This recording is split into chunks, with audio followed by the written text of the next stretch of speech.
हे या वर्षात 6व्यांदा आंदोलनाला आणि आमरण उपोषणाला बसलेले.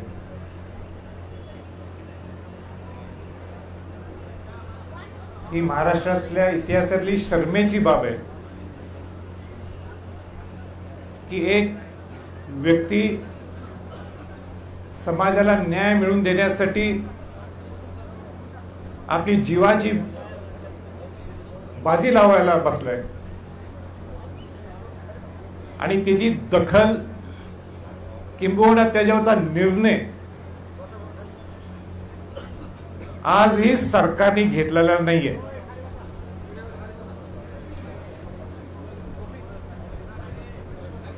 मी डॉक्टर्स कडनं आता सगळे रिपोर्ट्स घेतले.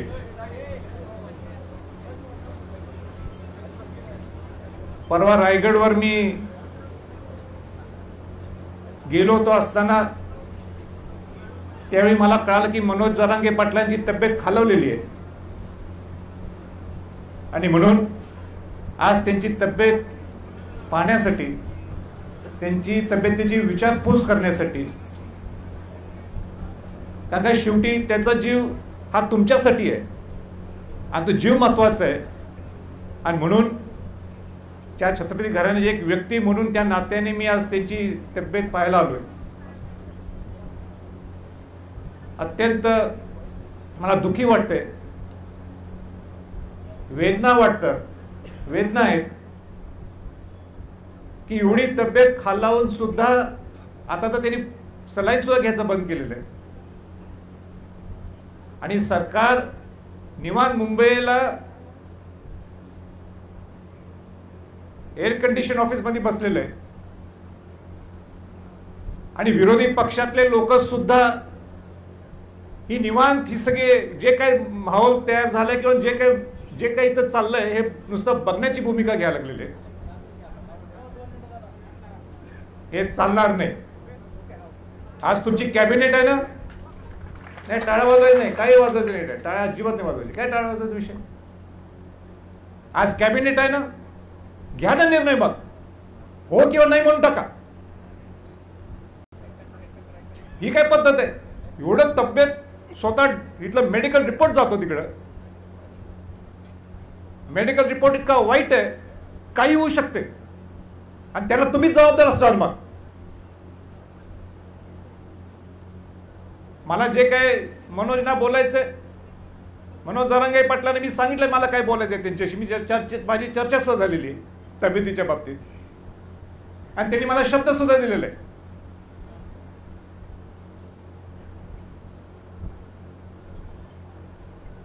पण एक वर्षभरात मी दोघांना जबाबदार धरतो. पहिला सरकारलाच आणि दुसरं विरोधी पक्षाच्या लोकांना सुद्धा. तुम्ही काय एकत्र येत ठरवाने सांगा, आम्ही अशा पद्धतीने आरक्षण देऊ शकतो काय नाही देऊ शकत. तिकडे पलीकडे बसायचं आणि नुसतं मनोज दादा म्हणत बसायचं.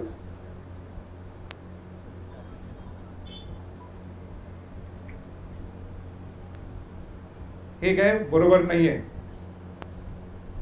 म्हणजे महाराष्ट्राच्या इतिहासात हे पहिल्यांदा एवढं आंदोलन होत आहे. तर कोणासाठी? स्वतःसाठी? मी मनोज जरांगेंना माझी कितीतरी वर्षापासून माझी ओळख आहे आणि मी बघितलं किती प्रामाणिक लढा असतो मनोज जरांगेंचा. प्रामाणिक लढा.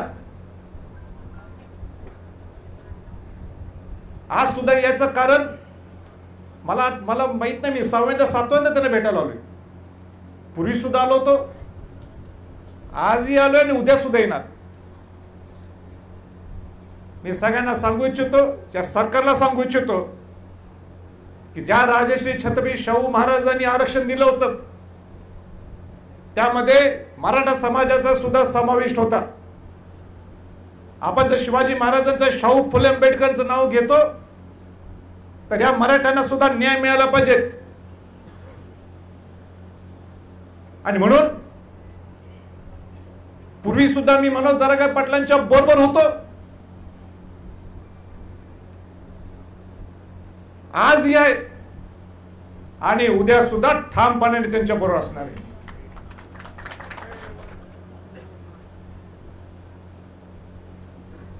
आज बऱ्याच गोष्टी मी बोलू शकतो, पण मला आज एकच लक्ष केंद्रित फोकस मला हलवायचा नाहीये. आणि म्हणून मी ह्याच्यासाठी एक फोकस घेऊनच आलोय, तो म्हणजे त्यांची तब्येत व्यवस्थित असली तर आपण सगळ्या गोष्टी पुढे करू शकतो. आणि सरकारला माझी सूचना आहे की तुम्ही रिपोर्ट्स घ्या, मेडिकल रिपोर्ट्स घ्या, काय किडनीची फंक्शनिंग आहे देव जाणे, काय लिव्हर फंक्शनिंग आहे देव जाणे, ब्लड प्रेशर ड्रॉप झालेलं आहे.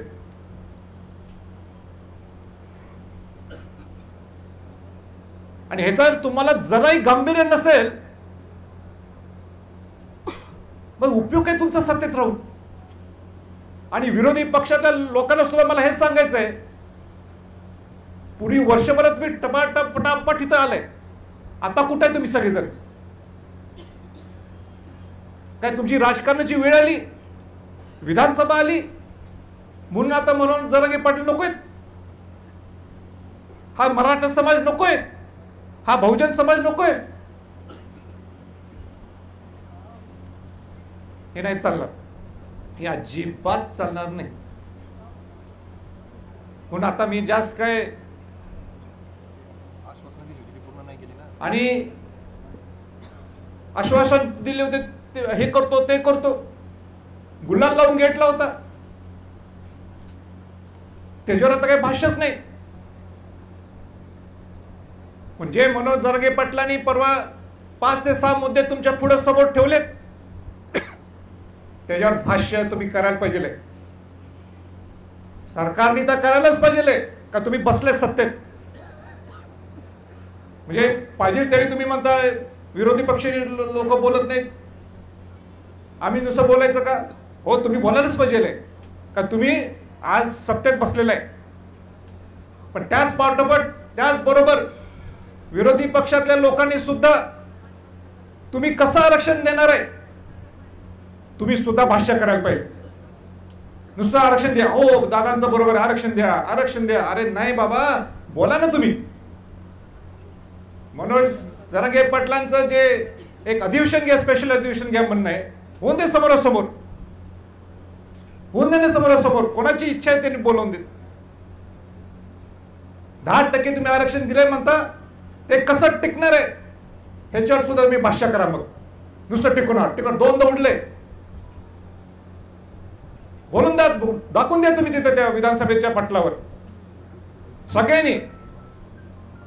आणि म्हणून ज्या शिवाजी महाराजांनी सगळ्यांना न्याय दिला, 18 पगड जात 12 बलुतेदारांना शिवाजी महाराजांनी न्याय दिला, राजर्षी छत्रपती शाहू महाराजांनी सुद्धा सगळ्या बहुजन समाजातल्या लोकांना न्याय दिला, त्यामध्ये मराठा समाज सुद्धा होता. आणि म्हणून शिवाजी महाराज शाहू फुले आंबेडकरचं नाव घेत आहे तर सगळ्यांना न्याय देण्याची भूमिका सुद्धा सरकारची आणि विरोधी पक्षातल्या लोकांची आहे. नुसतं बोलून बोलून विधानसभेपर्यंत विषय न्यायचा हे नाही चाललं. मग आम्ही बघून घेतो काय करायचं, नाही चालणार. याच्या पुढे भरपूर त्रास आम्ही सुद्धा सहन केलेला आहे. आणि म्हणून मनोज जरांगे पाटलांनी तब्येत सांभाळायला पाहिजे. जे काय तब्येतीचं बोलायचं आहे त्यांच्याबद्दल मी त्यांच्याशी व्यक्तिगत बोललो, मी जाहीरपणाने बोलत नाही. तर त्यांनी मला असा शब्द दिलाय कारण त्यांचा जीव आमच्यासाठी फार महत्वाचा आहे आणि समाजासाठी महत्वाचा आहे.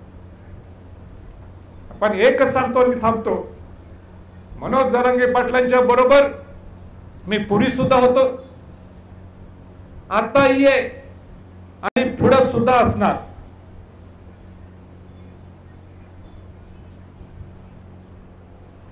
आणि माझी तर सूचना या मुख्यमंत्री यांना, उपमुख्यमंत्र्यांना,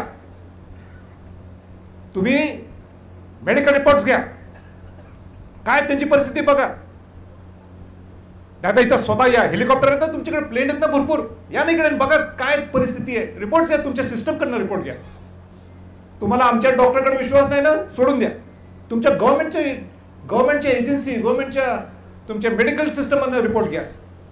तर उद्या काय झालं आणि झालं तर जबाबदार हे सरकार असणार आहे आणि विरोधी पक्षातले लोक सुद्धा, तुम्ही सुद्धा जबाबदार असणार आहे. नुसतं माहेरनं माझ्या बघून चालणार नाहीये.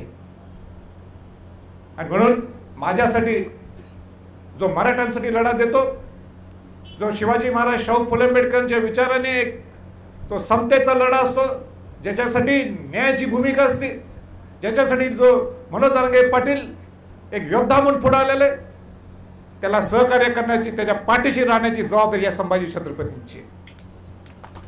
आणि म्हणून आपण सगळ्यांनी, मी इथनं निघणार आहे, पण आपण सगळ्यांनी मनोजना धीर द्यायला पाहिजे, विश्वास द्यायला पाहिजे. घोषणा देऊन होणार नाही आहे, पण त्यांना तुमच्या हावभावात मनोज जरांगे पाटलांना वाटायला पाहिजे माझ्याबरोबर माझा समाज आहे, ज्याच्यासाठी मी लढा देतोय. आणि मी अपेक्षा करतो ते धीर देण्यासाठीच तुम्ही लांबलं सगळ्या महाराष्ट्राच्या कानाकोपऱ्यातून आलेलं आहे. आणि असाच धीर, असाच विश्वास तुम्ही त्यांना देणं गरजेचं आहे. मी आज त्यांना म्हणणार नाही आहे. मागच्या वेळी त्यांना म्हटलं होतं मी तर पाणी घ्या, आणि ते माझ्या आग्रहासोबत मागच्या वेळी त्यांनी पाण्याचा सिप घेतला होता. पण माझ्या तब्येतीची सुद्धा काळजी आहे त्यांनी.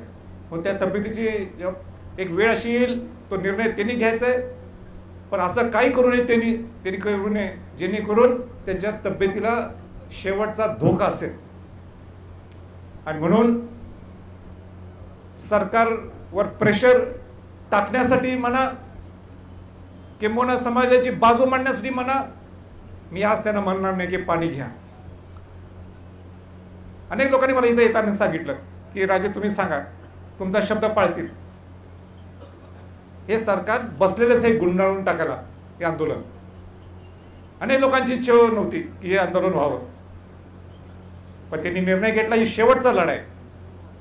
पण शेवटचा लढा असताना सुद्धा त्यांच्या सगळ्या सवंगडी, त्यांच्या सर्व सहकार्यांनी सुद्धा तुम्ही लक्ष ठेवायला पाहिजे. मलाही रिपोर्ट देत जावा. काय ऐकलं नाही तर मला सांगा शेवटच्या टप्प्यात की एकदमच ते बेताची परिस्थिती निर्माण जर झाली तर ते आपल्याला परवडणार नाहीये.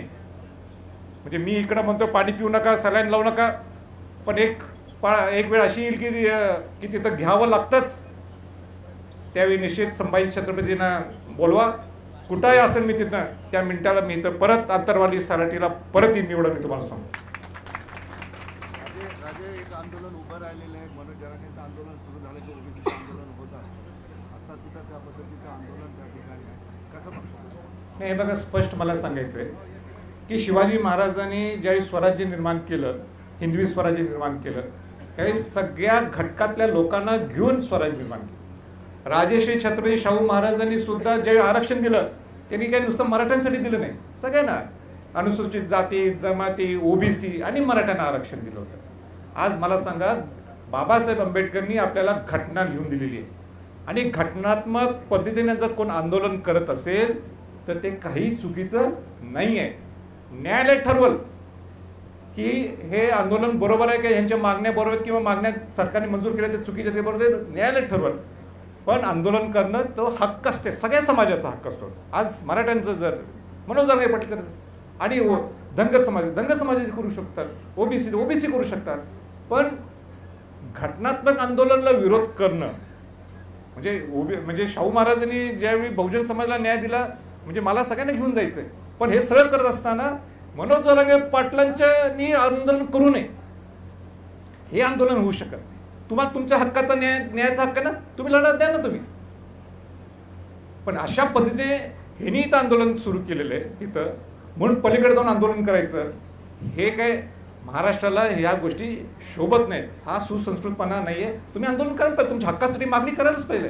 पण दुसऱ्यांनी करायचंच नाही, दुसऱ्यांच्या मागण्या ह्या बरोबरच नाही आहेत. हा अधिकार या घटनेत आपल्याला बाबासाहेब आंबेडकरांनी जी घटना लिहिलेली आहे तसं त्याच्यात कुठेही लिखित नाहीये की दुसऱ्या समाजावर अन्याय करायला पाहिजे.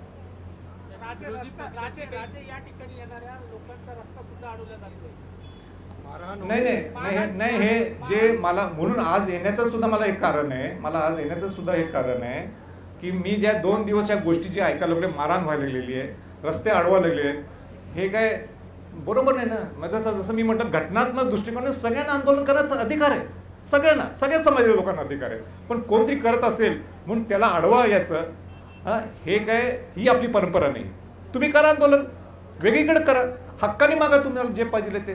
पण ह्या माणसाने मनोज जरांगे पाटलांनीच किंवा आणि दुसऱ्या ठिकाणी आणि कोणा त्यांनी आंदोलन करायचंच नाही, हे बरोबर आहे. तुम्हाला तुमच्या मागण्यात ना आमच्या ह्या मागण्यात करा आंदोलन, करणं काही चुकी नाही. तसं आपल्याला संविधानात तो अधिकार दिलेला आहे.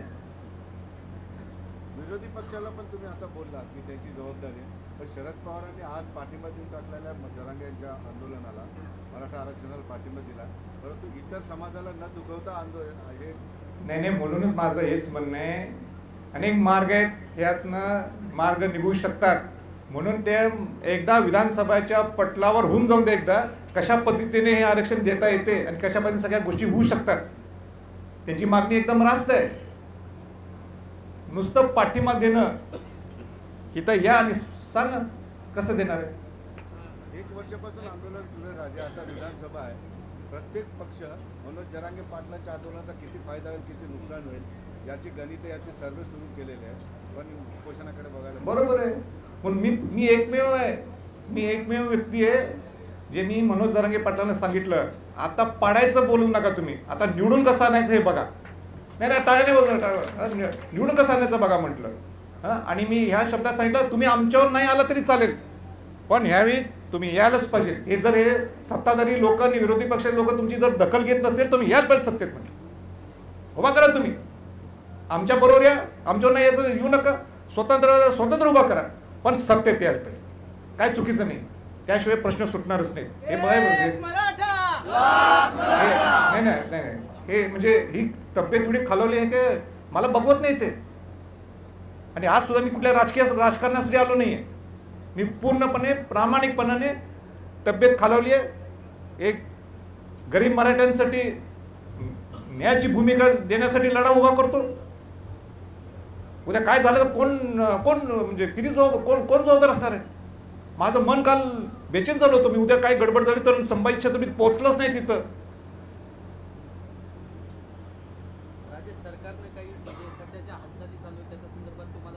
नाही, मला काही कल्पना नाही, मी काही सरकारमधला माणूस नाही आहे, म्हणून मला काही कल्पना नाही. नुसतं एवढंच आत्ता इथं मला लक्षात आलं की कॅबिनेट आज आहे, एवढंच माझ्या कानावर कोणीतरी गाठलं. विरोधी पक्षाच्या प्रमुख नेत्यांची आज भूमिका काही स्पष्ट झालेली दिसत नाही, हे कसं द्यायचं, हे सार्वजनिकरित्या जाहीर व्हावं असं काही आव्हान. नाही, म्हणून मी सांगितलं ते स्पष्ट होण्यासाठी एकच जागा आहे, आणि ते सुद्धा मनोज जरांगे पाटलांची मागणी आहे, ते म्हणजे विधानसभेच्या पटलावर हे चर्चा होणं गरजेचं आहे. अजूनही वेळ गेलेली नाही आहे. सगळ्यांनी मिळून मनोज जरांगे पाटलांचा कोणी गेम करू नये, कोणी फसू नये. पण त्याला एकच मार्ग आहे, तुम्ही बोलवा. तुम्हाला आज कॅबिनेटमध्ये निर्णय घेता येत नाही ना, तुमचं आणि काही म्हणणं नाही ना, माझं तुझं करत बसताय, घ्या ना तुम्ही विधानसभेच्या पटलावर यांना सांगा, भूमिका स्पष्ट करा. मराठा समाज, ओबीसी समाज एक आमने सामने ठाकलेला आहे. त्या गडबडीमध्ये छत्रपती शिवाजी महाराजांच्या झेंड्यावर प्रतिमा होती, तो झेंडा फाटला गेला. काय म्हटलं? झेंडा फाटला गेला. शिवाजी महाराजांचा झेंडा होता मराठ्यांच्या गाडीला, तो फाटला गेला. समाजाच्या घोडाताणीमध्ये तो फाटला गेला. नाही, माझी सगळ्यांना सूचना आहे की जे मला माहीत नव्हतं, म्हणजे तुम्ही बोलून दाखवलं की जो झेंडा काय ते फाटला गेला किंवा काढला गेला, शिवाजी महाराज हे सर्वांचे आहेत. शिवाजी महाराज हे 18 पगड जात 12 बडोतेदारांचे, आणि म्हणून स्वराज्य स्थापन करत असताना सगळ्यांना घेऊन शिवाजी महाराजांनी स्वराज्य स्थापन केलंय.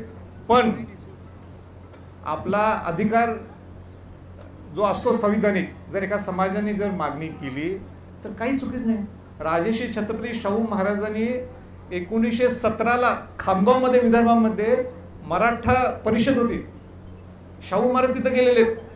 म्हणजे बहुजन समाजाला न्याय देऊन सुद्धा आपल्या समाजासाठी, त्या नवीन पिढीला, नवीन युवकांना मार्गदर्शन करण्यासाठी त्यावेळी खामगावमध्ये विदर्भाला गेलेत. मराठा शिक्षण परिषद, मराठा परिषद होती ती. जरांगे पाटलांच्या आंदोलनानंतरच प्रति आंदोलन सुरू होत आहे, असं तुम्हाला वाटतं? याच्या पाठीमागे कोणाचा हात आहे? हे बघा, ते आता काळाने या गोष्टी लपून राहत नाही, ते समजणारच आहे. म्हणजे आज पलीकडे बसलेत म्हणून हे मुद्दाम बसवलेत का, ह्याच्यावर चर्चा होणारच आहे. म्हणून मी काय म्हटलं, संविधानिक पद्धतीने परत एकदा सांगतो, आणि परत तेच सारखे उत्तर, संविधान पद्धतीने सगळ्यांना आपला अधिकार असतो आपलं मागणं मांडण्यासाठी, पण कोणी करू नये, हे करायचंच नाही. हे बरोबर नाही. तुम्हाला तुमचे अधिकार मागा ना. शेवटी सरकार आणि न्यायालय ठरवल काय भूमिका बरोबर आहे. आणि एका गावात 2 आंदोलन करणं हे काय मला नाही पटलेलं. हे काय हे आपले संस्कार नाही आहेत. त्याच्यामुळं आंदोलन करणं सगळ्यांना अधिकार आहे, पण अशा पद्धतीने ठीक आहे. ओबीसी आंदोलनाकडे तुम्ही भेट द्यायला जाणार नाही बाबा, मी स्पष्ट सांगितलंय की जर काय मुद्दा रास्त असला असता त्यांनी संविधान पद्धतीने त्यांनी म्हटलं असतं की आमच्या ह्या मागण्या आहेत, मग मी गेलो असतो ना. पण तुम्ही काय म्हणता, ह्या समाजातल्या लोकांनी आंदोलन करायचंच नाही, त्यांचा अधिकारच नाही आहे. आणि ज्या गावात बसले तिथं बाजूला पलीकडे उभा करायचं, हे ईर्ष्या निर्माण करताना बरोबर आहे. सगळ्यांना अधिकार आहे. आपल्या मागण्या आपल्या संविधान पद्धतीने मागणं हे काही चुकीचं नाही आहे.